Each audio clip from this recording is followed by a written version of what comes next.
Imagine our planet without its people. Imagine that every single human being has simply disappeared. This isn't the story of how that might happen.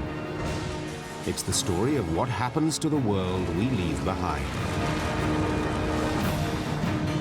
Now, in Life After People, man's most precious metals. How will gold prove its worth in a future without humans? Can the properties of steel protect it from its enemies? And what does a mysterious gold mineral have to do with bringing down the dinosaurs? Structures from an age of steel will be changed forever. Welcome to Earth. Population 0.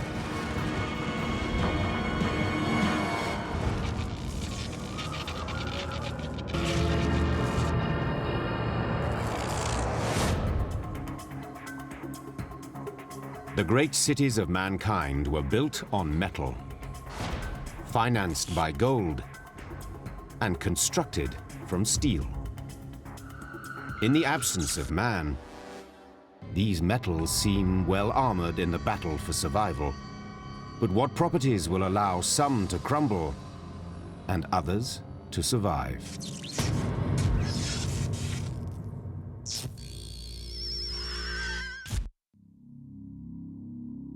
One day after people. In the heart of Manhattan, the Federal Reserve Bank of New York still guards the vast wealth of depositors who will never return to claim it. It holds more than 500,000 gold bars worth roughly $200 billion, the accumulated wealth of some 60 foreign governments and central banks. There is more gold in the basement of the Federal Reserve Bank in Manhattan than has been gathered any other place on Earth and any other time in history. The gold is stored 80 feet below street level. The narrow opening to the vault is protected by a rotating 90-ton steel cylinder that forms an air and watertight seal with the surrounding 140-ton steel and concrete frame. The gold lasts pretty much forever. The whole point of having gold is that it doesn't corrode and doesn't tarnish. And there's nothing in nature that can dissolve gold. Gold is one of the most non-reactive metals on Earth, so when it's exposed to air or water, its molecules resist disintegration. But other metals in New York City won't fare so well.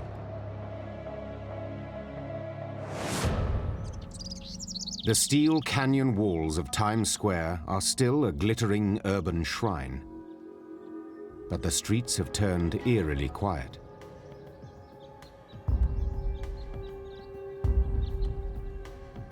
In the time of humans, it was one of the loudest places in a very loud city.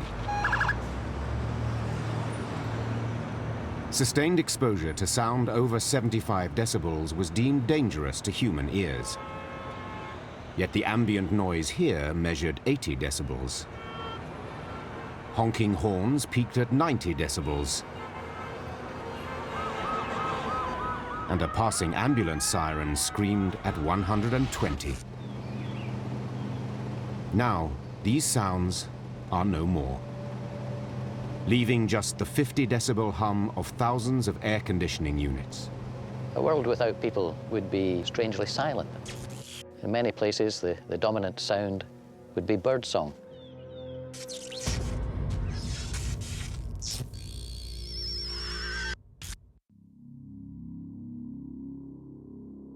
Two days after people, and the New York City power grid is failing. And so is the trademark glow of hundreds of illuminated signs. These streets have seen blackouts before. In 2003, a massive East Coast power cut plunged Times Square into darkness for more than 12 hours. But this time, the blackout is permanent. During the day, New York's urban jungle is prowled by creatures unaccustomed to fending for themselves. The horses that once carried police officers and pulled Central Park carriages must adapt to a life with no humans to care for them. In a world of concrete and steel, can these horses survive?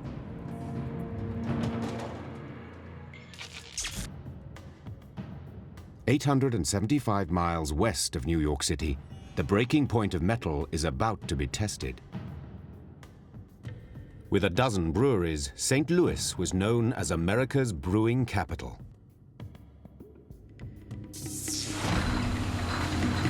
In the city that once quenched the thirst of a nation and the world, 3 million kegs worth of beer continue to ferment in several thousand massive steel vats. This is a 30-barrel fermentation tank. It holds 60 kegs of beer. And this is what's inside this tank floating towards the top. It's made of yeast, hop particles, protein, and nitrogen. Inside these fermentation tanks, yeast is used to turn sugars into alcohol. Carbon dioxide is given off as a byproduct, which creates increasing pressure in the tank. If people were gone on day one, the fermentations would go about as normal. As soon as electricity failed and the cooling failed with it, the tanks would begin to rise in temperature. In the St. Louis summer, temperatures can rise over 100 degrees very easily. The heat rising in the brewery will only aggravate these fermentations and make them more and more violent. Automatic safety release valves normally prevent pressure from getting too high in the tank. But fermentation also creates something called kreuzen, a meringue-like residue which rises to the top of the tank.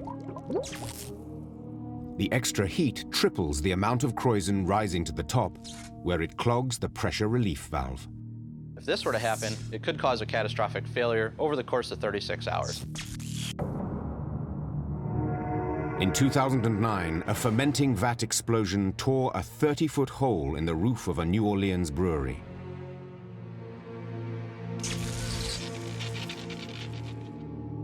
In St. Louis, only 36 hours after people,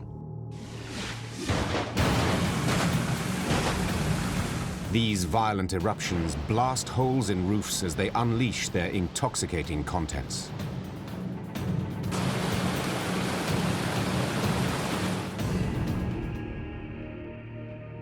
Back in New York City, the problem isn't beer, but water. Without power, the 700 pumps that once emptied the subway system of an average of 13 million gallons of water a day are no longer operating. The tunnels are already beginning to flood.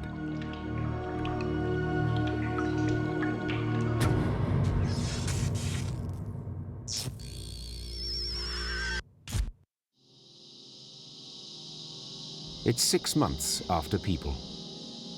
New York City is dark, except for a strange glow in Times Square. Installed in 2009, this illuminated beacon of the human past is a billboard that doesn't rely at all on the municipal power grid. 90% of the sign's power is generated by 16 wind turbines. The rest comes from an array of 64 solar panels. The sign's power plant generates enough electricity to power 6 houses for a year.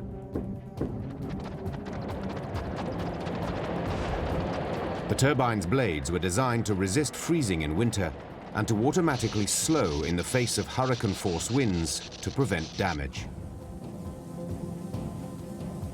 The sign should keep glowing for years, unless something unexpected happens.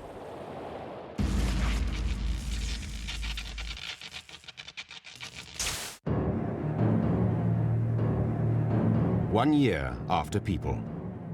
The plaza at the Rockefeller Center in Midtown Manhattan is still a gathering place. Only now, it's animals that congregate here. One of the changes that would take place in New York, if people were out of the way, is that the native animals would move back in. There are already a tremendous population of deer in the suburbs of New York. You may see deer right in the heart of the city. In the time of humans, this concrete chasm was a plaza which was transformed into an artificial ice rink every Christmas. This winter, nature provides its own ice. What would happen is water would freeze during the winter on the rink area itself and would pile up.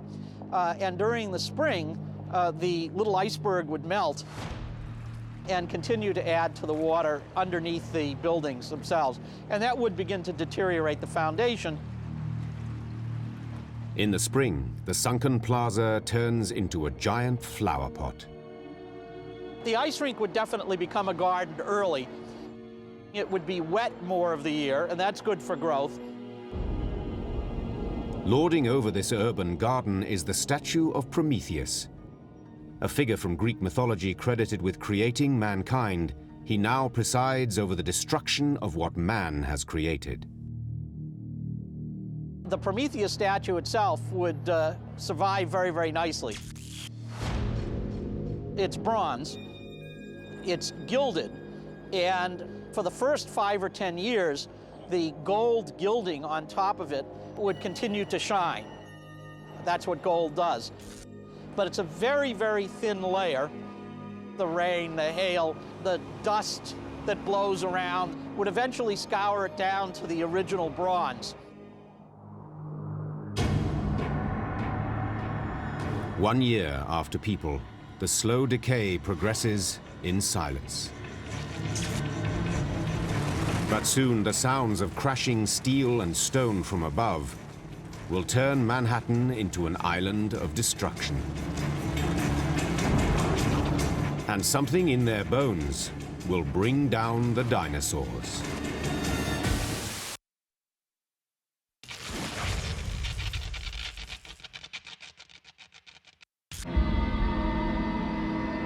Three years into a life after people, every street corner in New York City is dark, except for one. But the wind and solar-powered billboard in Times Square finally flickers out. It's not for lack of power, just a simple matter of having nobody to change the light bulbs.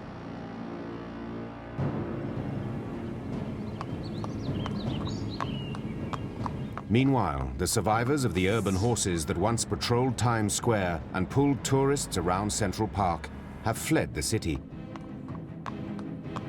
But can they possibly survive for long in a life after people? The horse is an animal of the plains. It's largely a grass eater, and what's more, its escape mechanism from predation is largely to run. It's also a pretty good fighter if it needs to be. So the horses here in New York City, they have the potential to go wild again, but they need certain things. They need grass, they need open space to run. Golf courses are gonna look great. All those suburban yards around New York.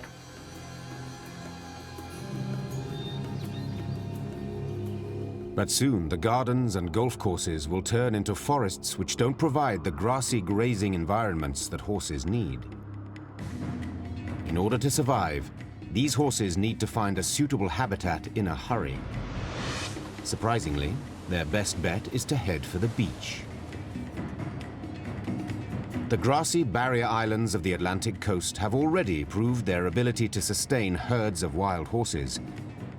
In the time of humans, several hundred of them made their home on Assateague Island, just off the coast of Virginia and Maryland, the descendants of horses brought here by man 300 years earlier. No reason why there shouldn't be wild horses on Long Island as well.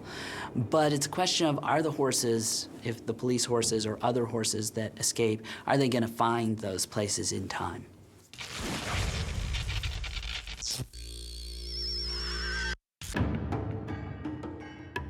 10 years after people.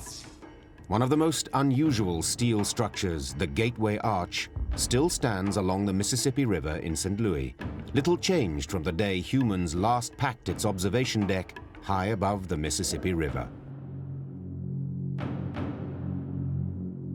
At 63 stories, it is the tallest structure in the city, and it might prove to be its longest lasting. Although it's said the architect Eero Saarinen designed it to stand for 1,000 years, its slender form looks vulnerable in a life after people. Unlike a skyscraper, the arch doesn't have a steel skeleton. Its strength is derived from double walls of stainless steel plates filled with concrete. Stainless steel corrodes at a very, very slow rate.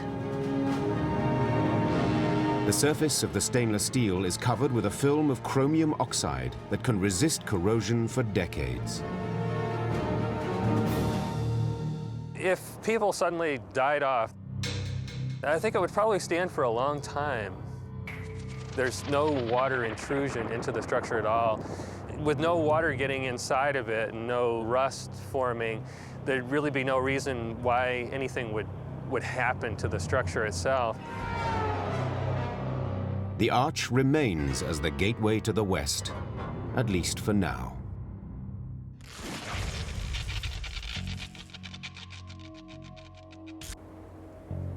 At the Rockefeller Center, the walls of the buildings have undergone a strange transformation.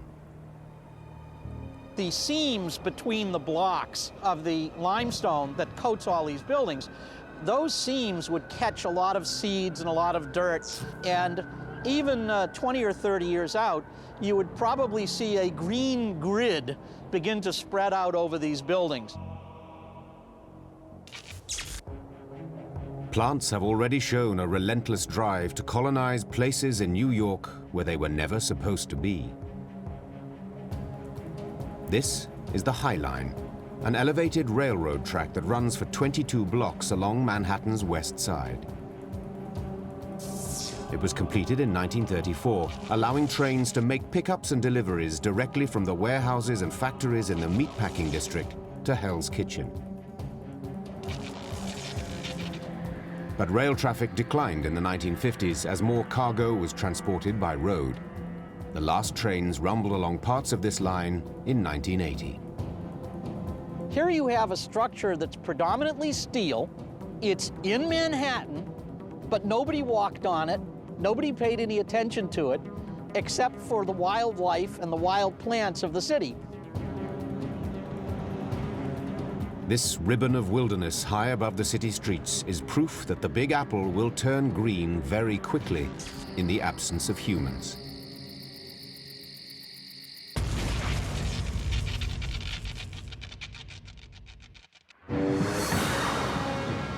"35 years after people. The mansion-lined beaches along West Hampton, a Long Island getaway for New York's rich and famous, no longer provide an escape from the troubles of the city. The opulent homes were always perched precariously on the edge of the sea. Many houses were even built on the barrier islands that separated the mainland from the pounding Atlantic surf. In the 1990s, a series of Atlantic storms breached the barrier island at West Hampton, destroying many homes. After that, the US Army Corps of Engineers rebuilt the barrier island and ensured it was constantly fortified by dredging sand from the sea bottom to build up and reinforce the beach. Right now we're on the dredge and we can see the drag head, which is actually very similar to a vacuum cleaner head. It just vacuums up the sand off the ocean bottom. A sand slurry is pumped from the dredge onto the beach.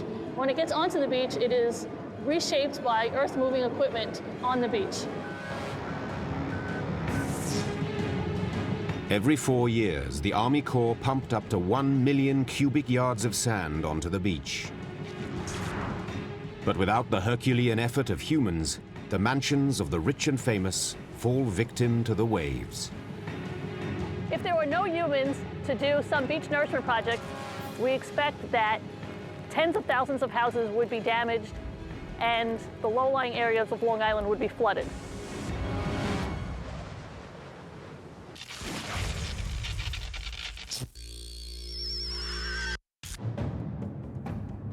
"50 years after people. Dinosaur skeletons remain standing as relics of a time long before humans walked the earth.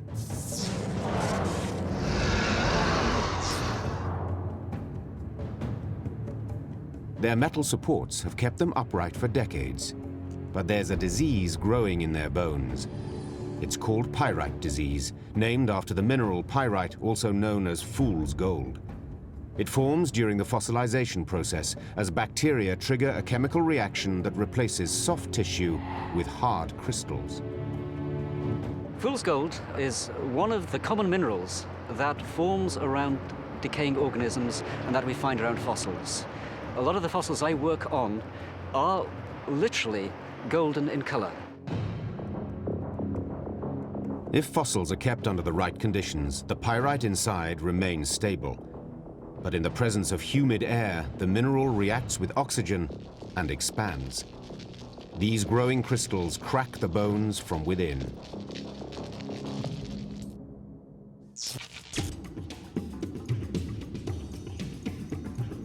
In 1999, the Triceratops skeleton, on display at the Smithsonian Institution for almost 100 years, had to be dismantled and conserved, its bones ravaged by this disease. Only half a century after people in the world's great natural history museums, the reign of the dinosaurs is coming to an end.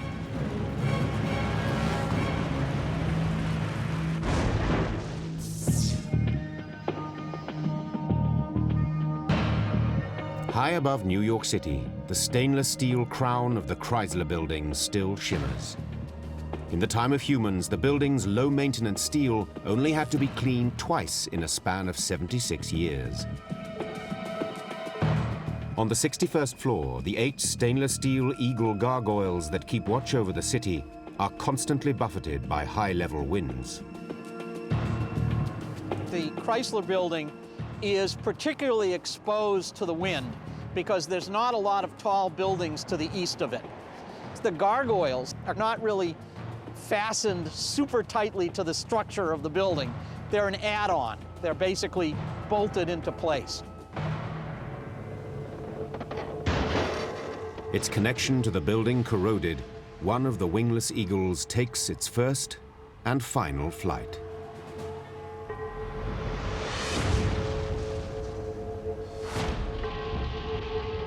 Around the world, the sounds of crashing steel and stone become more frequent as the years go by.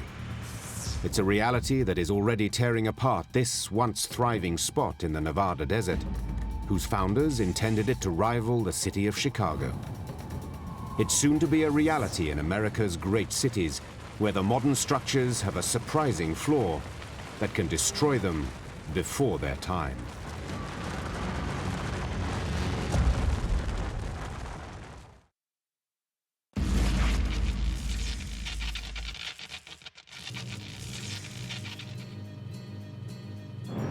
"90 years after people is enough to ravage even cities that were built to last. It's a future that has already come to pass here." While modern cities are built on steel, this one lived and died by gold. This is Rhyolite, Nevada, a former gold mining town 120 miles from Las Vegas, in the unforgiving desert landscape near Death Valley.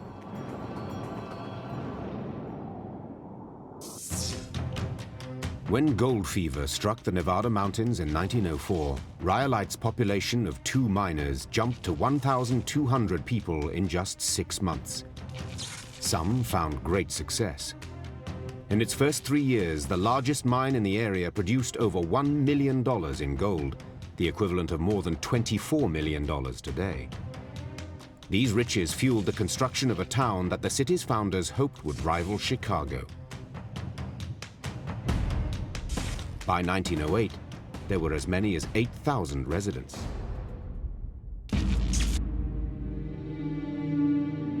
This is the Rhyolite Railroad Depot.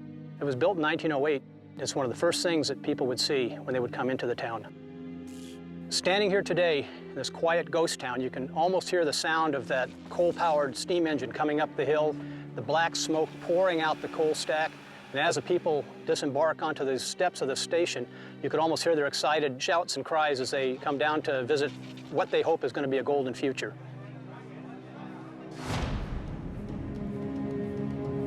Despite the early promise of the mines, much of the most valuable ore in the area proved too difficult to extract, and a nationwide financial crisis dried up the capital needed to sustain the hunt for gold. By 1910, the boom was over. The town was left to die.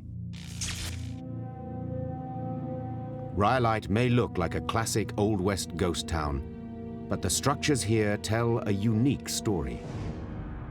This is the Cook Bank Building. Once the crown jewel of Rhyolite, it guarded over $200,000 of hard-earned wealth, the equivalent of roughly $4 million today. In its prime, the bank boasted marble stairs and stained glass windows. It was built right at the peak of Rhyolite during the boom time, and this whole valley was covered with houses and cabins and tents. Had it been built of wood, like most structures of the era, the walls would have collapsed long ago. But this was one of the earliest multi-story buildings in the West to be constructed from reinforced concrete, a technique that had then been in use for only 15 years in the United States. Built to last, the concrete has stood tall against the ravages of time. But time is running out.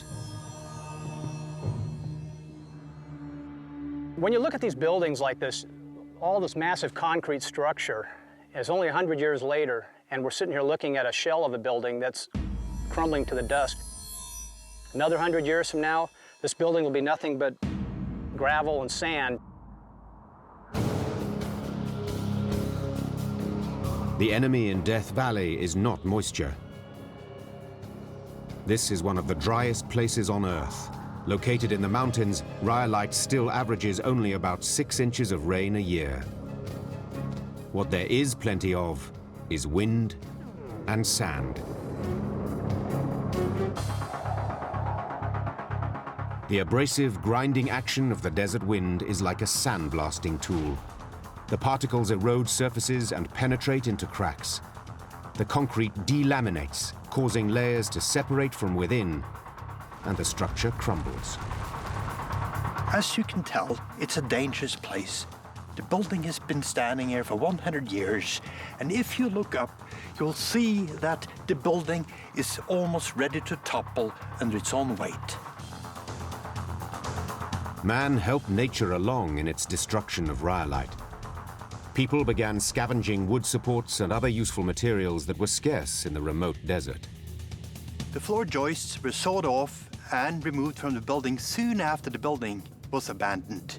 And once the floor joist disappeared, the building surfaces are free to deflect outwards. And with that process in place, the building's integrity is at stake. At the town's general store, where miners once came to buy the tools of their trade, the disappearance of its internal wooden structure has hastened the destruction. Even glass, a substance made from sand, is a primary building block in one surviving home. The bottle house was made from 30,000 empty whiskey bottles. Although the house has been restored several times, including in 1925 for use in a silent film, the glass itself is biologically inactive and does not corrode.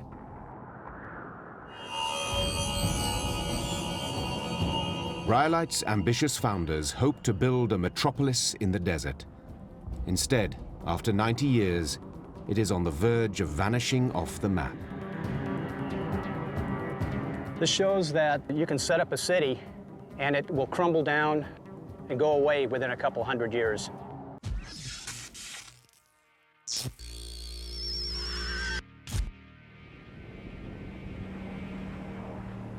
"100 years after people. The sound of snapping steel reverberates down the corroded canyons of New York City. The cables of the suspension bridges connecting Manhattan to Brooklyn and Queens are disintegrating.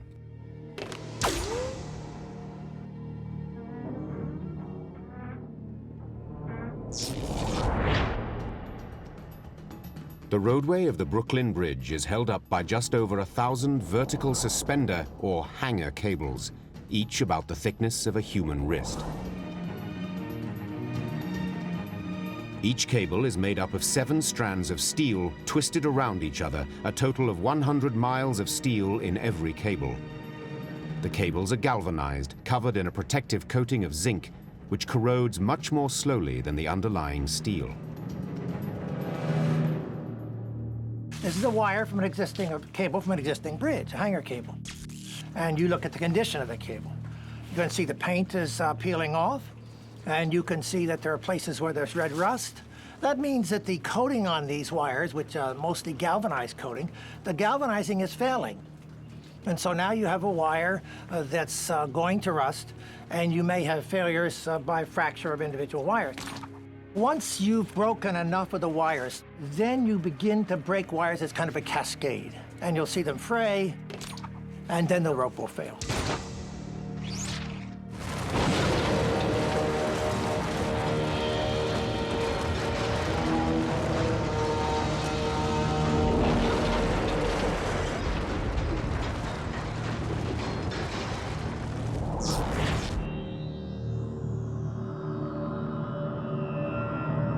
Upriver from the Brooklyn Bridge, the city's most adventurous commuters once relied upon another steel cable structure to get them into Manhattan.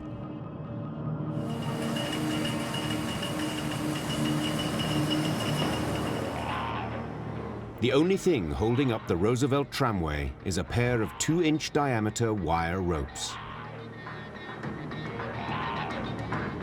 The weak point is the spot where the cables cross over the steel support towers.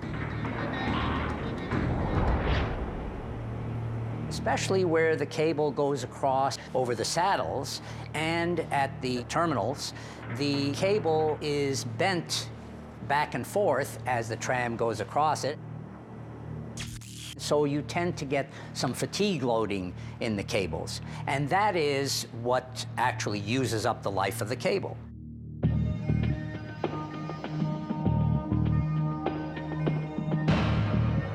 In the time of humans, the cables were shifted roughly 100 feet every 5 years to keep any one point from being in contact with the towers for too long.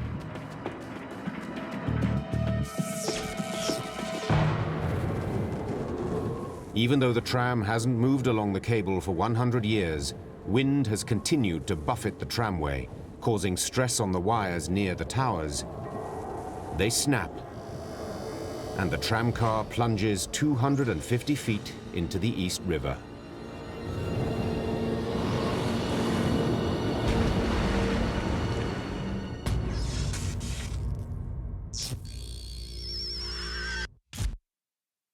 "150 years after people.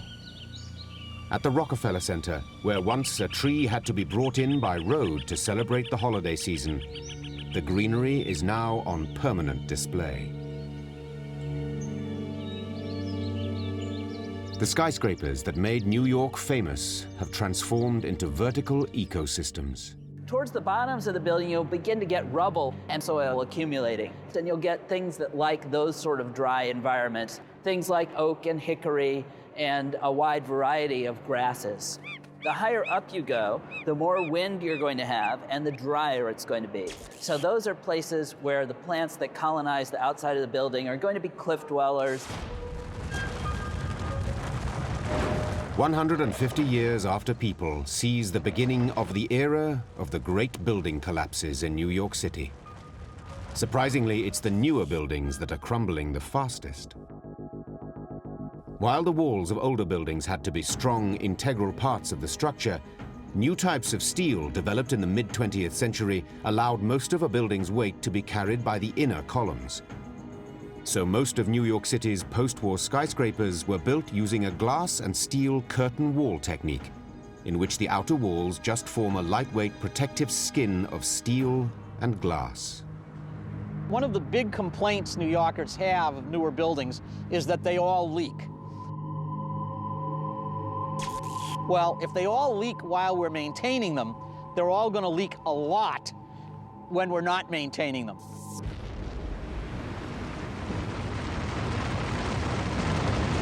And so the most modern buildings would actually go first. It's the buildings that were built up through the 1940s that would last the longest.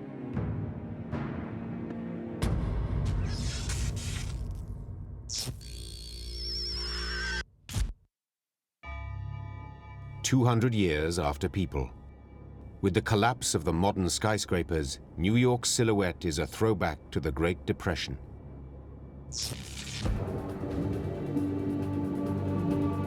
Completed in the early 1930s, the Empire State Building and the Chrysler Building once vied to be the tallest buildings in the world.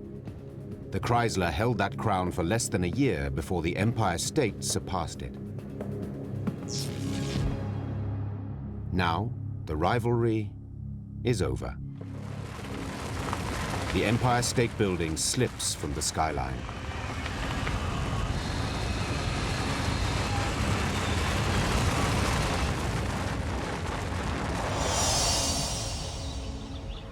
The Chrysler Building, the first of man's skyscrapers to stand taller than 1,000 feet, is once again the tallest building in the city. But its reign won't last for long. The deteriorating columns can no longer support the floors. That's the critical point when a skyscraper becomes on the verge of total collapse. Several columns buckling in a single floor, allowing one floor to descend rapidly to another level below, would be sufficient to trigger a cascading collapse.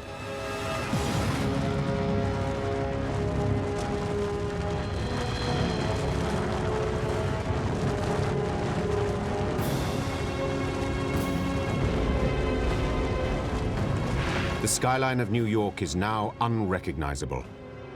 In fact, very few tall structures remain standing in the cities of the world.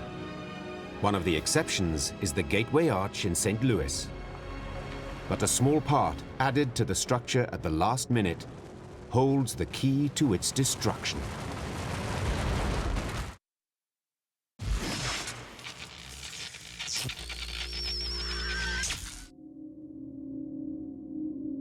For 250 years after people, St. Louis's Gateway Arch has worn its stainless steel skin as armor against the dragon's breath of corrosion.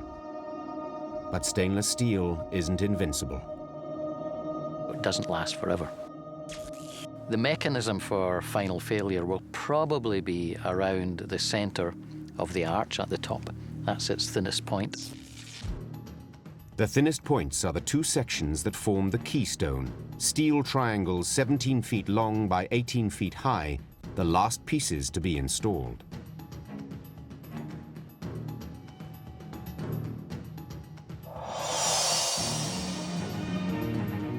The keystone is so critical to the structure's stability that until it was inserted, a temporary stabilizing truss had to be used to keep the two legs from collapsing. Before the pieces were lifted into place on the 28th of October 1965, a Roman Catholic priest and a rabbi blessed the keystone. But now the prayers of man are of little help. The keystone buckles and plummets from the structure. The two legs of the arch would not be able to stand on their own, and they would fall down to the ground.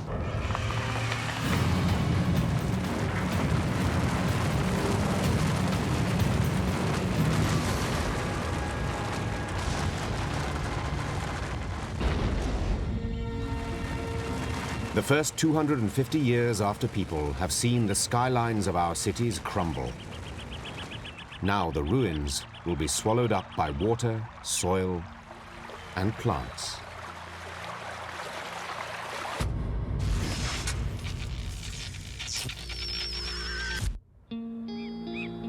"1,000 years after people, New York's skyscraper canyons are now just canyons.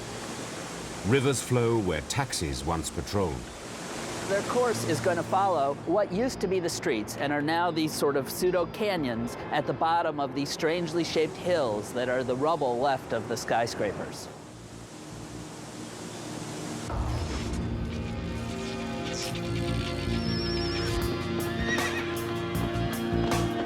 "10,000 years after people. On the new shoreline of the expanding sea wanders a pack of wild horses, the descendants of the urban equines that thousands of years ago protected and entertained the humans of New York City. The high salt content in their seaside food supply means that they have to drink twice as much water as their domesticated ancestors once did. And the grasses here are so deficient in nutrients that the horses have evolved a shorter stature in response to the poor quality of their diet. Still, they have survived.